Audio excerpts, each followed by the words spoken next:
Assalamualaikum warahmatullahi wabarakatuh. Teman-teman, balik lagi di channelnya Rialita. Seperti judulnya, ini sudah ditunggu-tunggu banget sama teman-teman semua yang pengen masuk MMTC ya. Aku juga udah gak sabar pengen ngasih tahu ke kalian.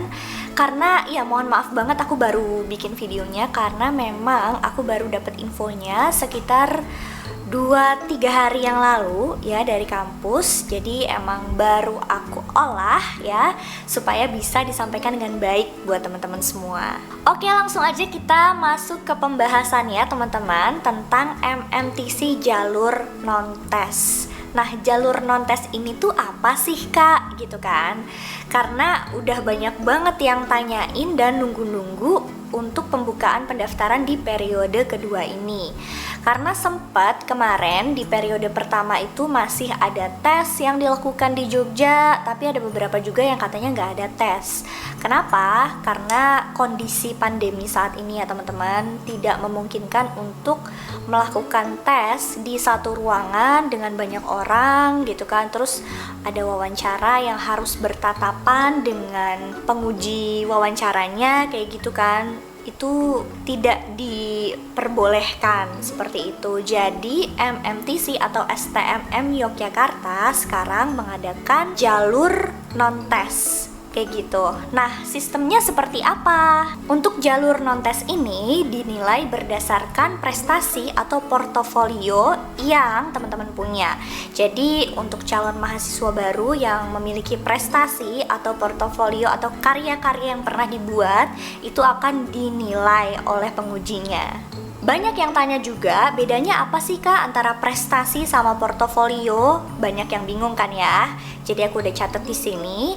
Jadi bedanya prestasi dan portofolio ya atau karya-karya gitu.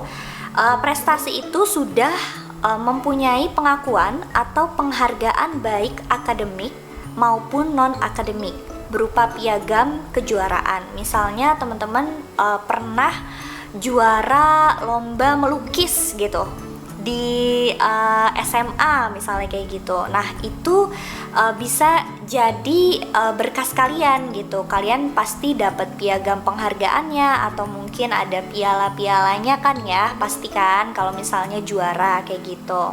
Nah kalau portofolio itu bisa berupa karya foto, video, esai, komik, gambar-gambar ilustrasi, jabatan organisasi, atau teman-teman pernah ya menjabat kepanitiaan setara provinsi nasional ataupun internasional. Nah, untuk karya-karyanya sendiri yang teman-teman punya itu kayak langsung diposting aja gitu misalnya, atau udah pernah diposting di YouTube atau di sosmed lainnya. Jadi nanti teman-teman hanya tinggal mencantumkan link ya dari karya yang teman-teman buat. Jadi nanti pengujinya atau panitia pendaftarannya itu tinggal lihat dari link yang teman-teman cantumkan.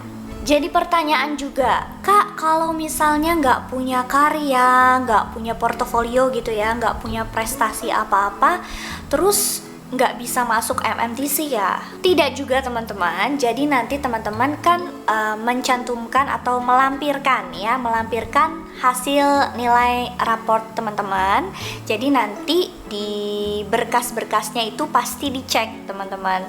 Kalau misalnya nilai-nilai teman-teman bagus gitu ya selama sekolah, itu akan diprioritaskan juga. Tapi teman-teman tidak menutup kemungkinan panitia pendaftaran ini atau penguji ataupun yang mengurusi pendaftaran ini tetap mendahulukan teman-teman yang punya karya dan portofolio teman-teman.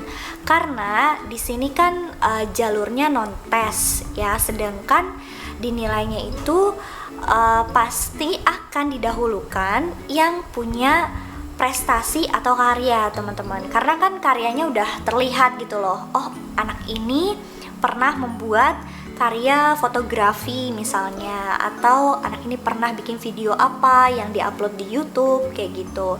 Jadi tetap harus bersaing dengan teman-teman yang punya karya.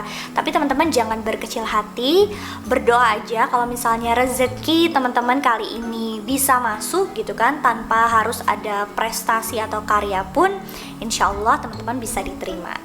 Kenapa kok didahulukan yang punya prestasi atau karya? Ya itu balik lagi ya teman-teman, namanya kampus gitu kan, tempat belajar atau sekolah pasti akan mencari yang paling terbaik gitu. Pokoknya yang terbaik deh yang dicarinya kayak gitu kan. Di samping gak ada tesnya gitu kan, ini juga menjadi salah satu yang utama di pendaftaran kali ini.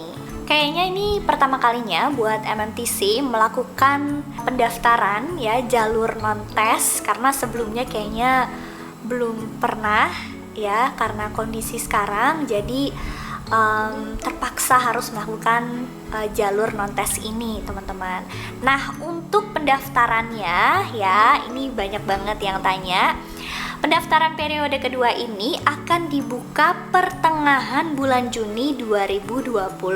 Jadi kalau misalnya teman-teman ngecek sekarang, mau daftar sekarang itu nggak bisa teman-teman, karena pendaftarannya belum dibuka. Oke teman-teman, segitu aja informasi yang bisa aku sampaikan buat teman-teman semua. Jadi ditunggu aja pendaftarannya di pertengahan bulan Juni nanti ya, tahun 2020 untuk periode kedua ini. Pokoknya teman-teman sering ngecek websitenya di pmb.mmtc.ac.id, nanti linknya aku taruh di description box. Kalau masih ada pertanyaan yang sekiranya teman-teman masih bingung, bisa komen di channel YouTube aku di video ini ya teman-teman, atau bisa juga DM di Instagram aku di @realita.